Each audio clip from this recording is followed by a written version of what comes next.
Meet Todd Baker, a 33-year-old systems administrator who shares his newly renovated studio apartment in Brooklyn with his Brussels Griffon Mavis. Over the course of our afternoon together, I realized that Todd doesn't stand out much from other New Yorkers.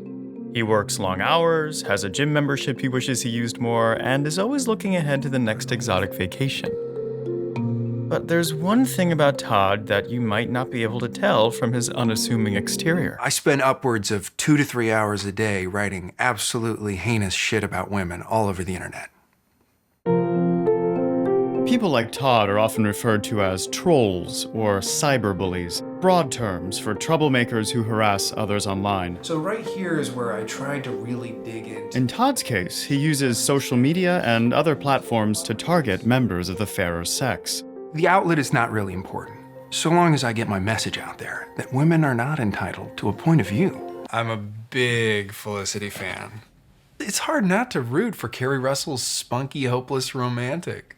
Anytime I see an assertive female presence on the internet, I erupt into a fountain of vile, sexually violent rage. This is the Baker family's top secret apple turnover recipe. It's so flaky. Yeah, my great-grandfather. Todd, meticulous about his craft, pulled back the curtain on his unique brand of short, hostile outbursts. Okay, for example here, this woman who, I don't know, wrote this heartfelt Facebook post about the complicated nature of workplace relationships. So I wrote in the comments section, I'm gonna complicate your face with my semen. And I emphasize my threat with advanced formatting techniques.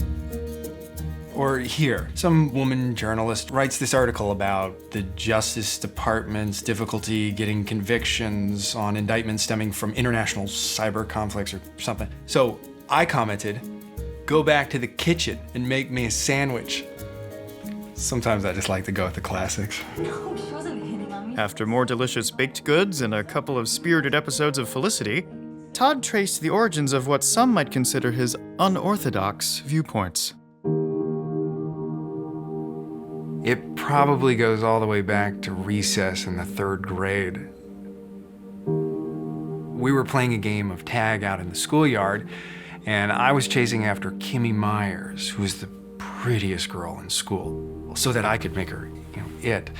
And while I was chasing after her, my foot got caught in a divot in the grass, and I tripped and I fell. And I looked up to Kimmy, and she was just laughing at me.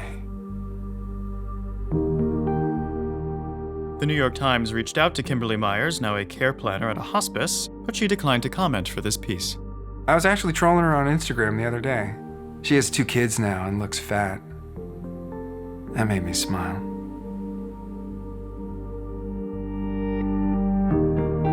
What people don't understand about us is that we're not misogynists. We don't hate women.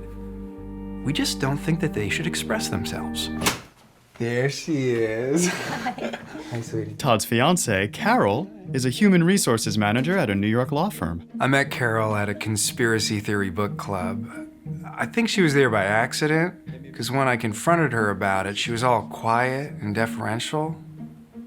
Okay. So, we hit it off right away. I don't really concern myself with Todd's hobbies.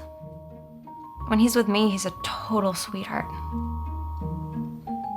It makes me feel special that I'm the first woman ever who hasn't rejected him.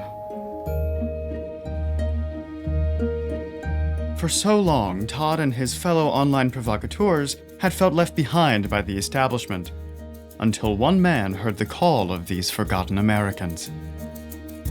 I don't agree with all of President Trump's policies, but his tweet about Mika Brzezinski's facelift was some of his best work. That really gets to the heart of what we're doing. Before I wrapped up my visit with Todd, I felt it was necessary to get his take on the Me Too movement and find out how it has affected him personally. Now, all of a sudden, I find out that all these powerful men have been assaulting women in person for such a long time. It makes me feel like an underachiever. You know, in the end, it's all part of the same continuum, so I'm just happy to be a part of the movement. And men are going to continue to fight for their freedoms. We're done living in fear.